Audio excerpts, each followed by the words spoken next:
that the past week there's been an awful lot going on behind the scenes. I think that the election result came as a big shock to everybody, and that the two major dynastic parties, the PML of Nawaz Sharif and the Pakistan People's Party of the Bhutto clan, really had to do some horse trading in the background to bring in the coalition that they announced late last night in Pakistan time. So I think also what's been going on has been a little bit of probably damage control, because the result of the election was very much in favour of Imran Khan's party, the PTI, and I think that there was a lot of the major parties and the military that backs them really having to work out a tactic to at least justify, as much as they are prepared to do so, coming together and basically taking Pakistan back to the future, which is what we've seen. So what do you think the reaction will be from the majority of Pakistan voters to this expected outcome and their potential new leader?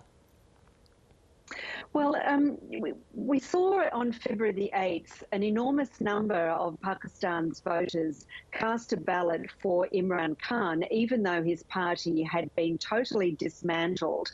He's in jail, and people who had previously been standing for the PTI had to stand as independents, and they had the cricket bat symbol, which was appearing on the ballot paper next to their name beforehand, taken away from them. Very significant in Pakistan, where around about 50% of people are illiterate, and they need that to guide them.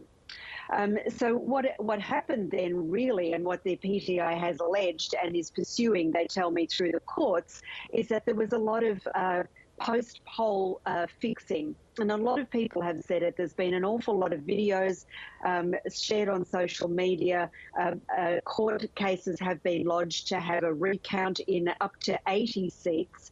And the PTI says that if they can get these seats overturned in favour of their the independent candidates that they supported, then they will have the numbers to form a government. But I think really that what's happening is that it's too late. They're going to have to wait until next time.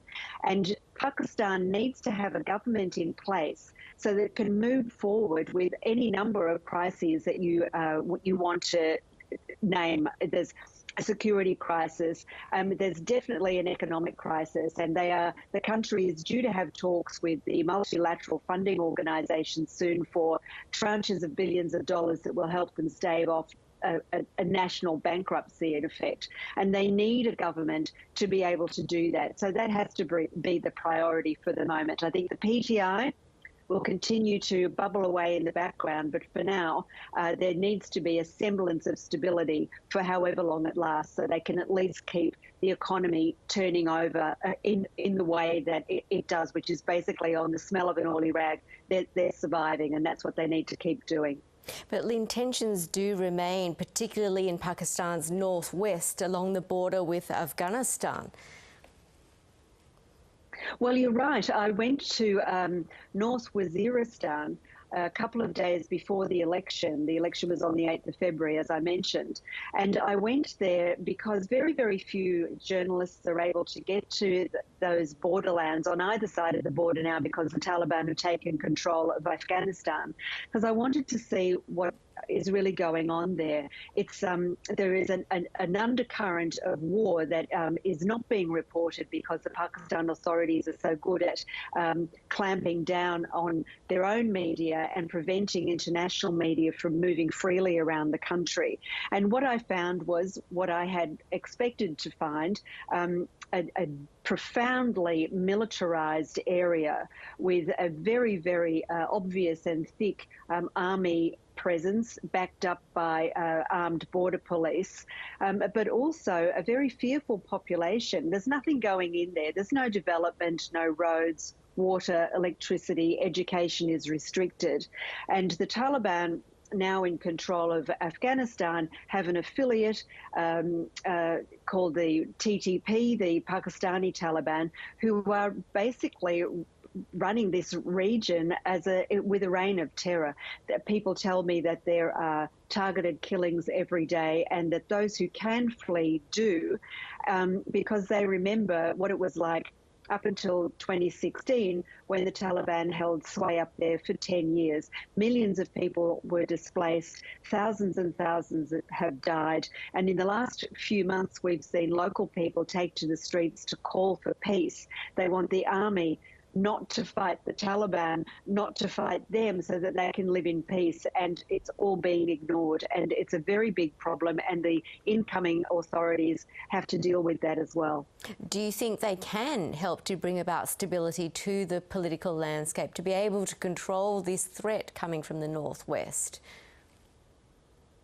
Well, Yvonne, what I see and what I saw again up close these past few weeks I've just spent in Pakistan is a self-obsession. The Pakistani political class are extremely wealthy, privileged. They own properties all over the world.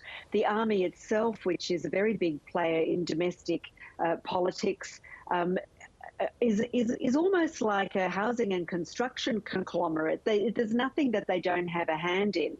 So the very deep impression that one gets from spending time up close to Pakistani politics is that outside of these very privileged circles, there's really not much consideration for how people live. And so the vote that we saw, I don't believe that it was a wholesale vote for Imran Khan, because he had 4 years in power and he didn't do a very good job.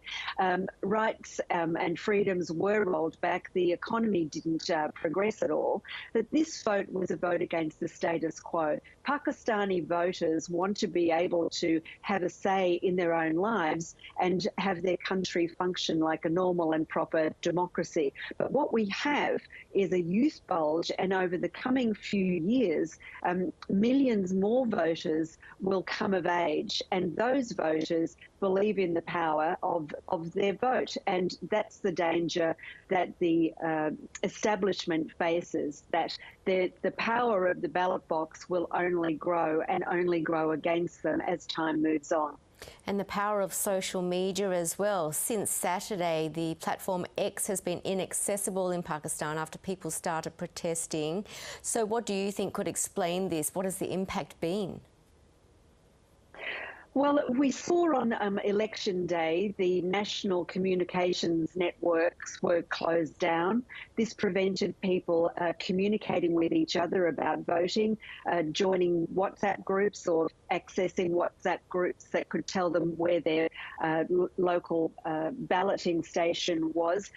Now that there are ongoing protests around the country, and also other things going on the periphery. The BBC showed a documentary about the lack of journalistic and media freedom on Saturday evening, and the Twitter cutoff came a couple of hours before that. Also, WhatsApp was inaccessible on Monday. VPNs have been blocked. It's just one of yet a very crude and vulgar way the authorities try to limit people to information and cut them off from each other and from their right to vote and now to protest.